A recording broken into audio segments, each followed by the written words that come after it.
After the massive shootout here in Waco, work continues here at the crime scene, and police confirmed they knew this potential gang war was coming, but got little or no cooperation from this restaurant to keep that gang war from arriving here.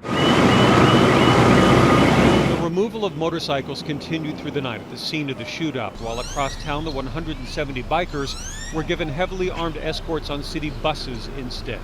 Waco police telling us that about half of them have been processed and jailed so far, each held on $1 million bond and charged with organized crime.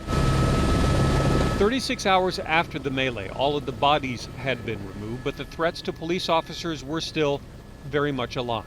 For law enforcement, still very real. Police intelligence continuing to track biker gang chatter about revenge for brothers shot by rivals or by cops. The only thing that surprises me is that it hasn't happened sooner. A former undercover officer who infiltrated the Bandito gang says it's a threat police should take seriously.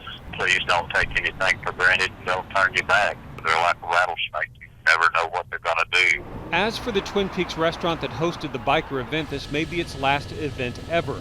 The parent company revoked the franchise Monday, agreeing with police that the local owners had not cooperated with police when asked to keep the meeting from happening. We're appreciative of their effort and their support towards law enforcement, and they want to make things right as well, and that's apparent by removing the franchise from what they did today. In Waco, other precautions. The local Harley-Davidson dealership closed indefinitely at police request to keep motorcycles off the streets, while residents ask that this mayhem not tarnish the entire town. Those guys make up a very small part of the motorcycle community. Most people are friendly, just common, everyday people that like to ride motorcycles.